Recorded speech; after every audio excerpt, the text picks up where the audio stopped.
আমার কাছে খুব পরিষ্কার রাস্তা।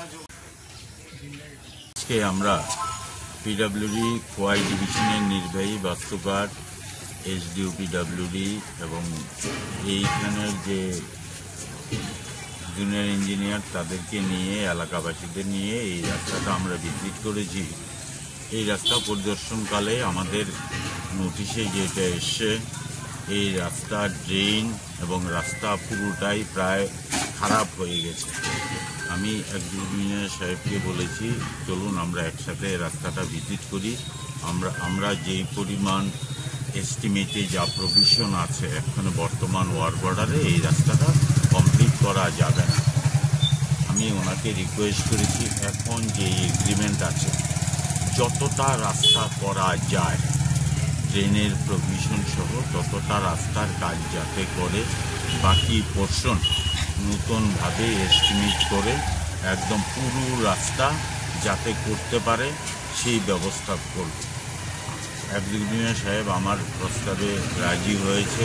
এলাকাবাসীদের সাথে কথা বলেছি। আমার এই রাস্তাটা দুইটা ওয়ার্ডের মধ্যে বিভক্ত সংযুক্ত রাস্তা।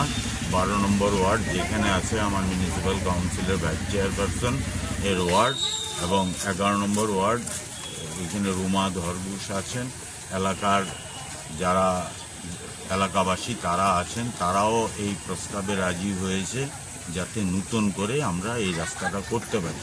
বর্তমানে যা কাজ হয়েছে এই কাজ আমরা কাজ করব না। এই এগ্রিমেন্টের মধ্যে যতটুকু কোয়ান্টিটি কাভার করে ততটুকু কোয়ান্টিটি আমরা সঠিক গুণমান রেখে যাতে কাজ করতে পারি সেই জন্য ইঞ্জিনিয়ারদের প্রতি আবেদন রেখেছি। ওনারা এই কাজে তারা রাজি হয়েছে এবং আমার বিশ্বাস আগামী দিন খোয়াই শহরের এই রাস্তাটা একটা উন্নত মানের রাস্তা হিসাবে প্রকাশ করবে। স্যার আরেকটা বিষয়, যে এলাকাবাসীর তরফ থেকে যে অভিযোগ ছিল, অভিযোগটা কি আজকে খনন করা সম্ভব হয়েছে স্যার? এলাকাবাসীর যেটা অভিযোগ যে রাস্তার উইড কমেছে, রাস্তার উইড কোনো অবস্থায় কমেনি।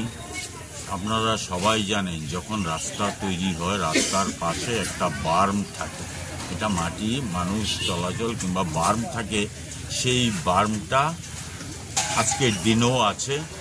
যেহেতু এইখানের এই কোয়াই শহরে লোক বসতি বাড়ছে, আগের যে রাস্তা সেই রাস্তার প্রশস্ত যতটা ছিল আজকালকার দিনে ততটা সাফিসিয়েন্ট না।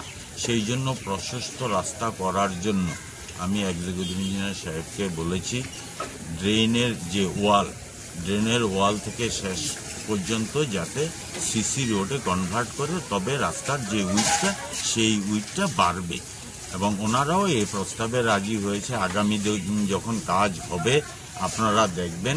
এলাকাবাসীকেও বলেছি তারা যাতে কাজ করার সময় একটু নজর রাখে, যদি কোনো ধরনের তাদের কাছে মনে হচ্ছে যে স্পেসিফিকেশন ওয়াইজ হচ্ছে না, concern department that is PWD আর&বির সাথে কথা বলে সঠিক গুণমান যাতে কাজ করা যায় সেই সুযোগটা করে দেওয়া। রাস্তাটা যে ভিজিট করছেন, ভিজিটে কি পাইছেন স্যার? রাস্তা এটা এখান থেকে প্রায় 200-300 মিটার মতো রাস্তা, প্রপার রাস্তায়, এটা সিসি রাস্তা। তো এটা দীর্ঘদিন ধরে মেনটেন্যান্স নাই, তো আমরা চিন্তা করছি এটা মেনটেন্যান্স করার জন্য। অলরেডি আমরা হাতে নিয়েছি এটা মেনটেন্যান্স করার জন্য। তো অলরেডি আমাদের যা যা এগ্রিমেন্টের ধরা আছে তো সাফিসিয়েন্ট না, তো নেক্সট ফেজে আমরা ব্যালেন্স পোর্শনটা আমরা নেক্সট ফেজে আমরা করে নেব। স্যার একটা বিষয় লক্ষ্য করলাম, বিগত কিছুদিন আগে একটা নিউজ হয়েছে এই রাস্তাটা নিয়ে, ঠিক আছে? আমরাও আজকে সরজমিনে দেখলাম, তো রাস্তাটা যেভাবে হওয়ার কথা আসলো বা ড্রেনের থেকে অনেকটা প্রায় 2 ফুট জায়গা সাইডা করা হয়েছে, এই বিষয়ে কি করবেন আপনি? না, এটা প্রভিশনটা সেভাবে ছিল স্যার মেনটেন্যান্স, রুট মেনটেন্যান্স, কিন্তু কনস্ট্রাকশন না। কিন্তু যখন আমরা কনস্ট্রাকশন করব তখন সবটাই মোটামুটি ফুলফিল করে নেব। তো এখন যেহেতু মেনটেন্যান্স, সে কারণে পটহোলস বা যেখানে যেখানে দরকার সেটাই আমরা করবো, হ্যাঁ, যাতে কোনো রকম এগুলো মানে চলাচল উপযুক্ত করা যায়। নেক্সট ফেজে যখন আমরা কনস্ট্রাকশন করব তখন পুরোপুরি হয়ে যাবে। না স্যার, একটা বিষয় এখানে উল্লেখ করতে হয় যে রাস্তাটা যে ছোট করা হয়েছে, তো এই এলাকার যারা জনগণ আছে তাদের যে ইমার্জেন্সি পরিষেবাগুলি যে সময় আইব। না ছোট না, এক্সিস্টিং যে উইথ আছে ওইটার মধ্যেই হইতেছে। আমাদের যে সিসি যে রোডের যে উইথটা এক্সিস্টিং ওইটার মধ্যে হইতেছে। ড্রেনের পোর্শনটা হয়তো গার্ড ওয়াল দেওয়ার জন্য, ঢালাই করার জন্য গার্ড ওয়াল একটা হিসাব দেওয়া হয়, সেটাই ড্রেন না, কিন্তু এটা গার্ড ওয়াল হিসেবে ট্রিট করা হয়। আগের এস্টিমেটটা কি চেঞ্জ হবে? আর আগের এস্টিমেটটা হবেই, নেক্সট ফেজে আমরা যখন করব তখন কনস্ট্রাকশন হিসেবে আমরা ড্রেনগুলো করে নেব।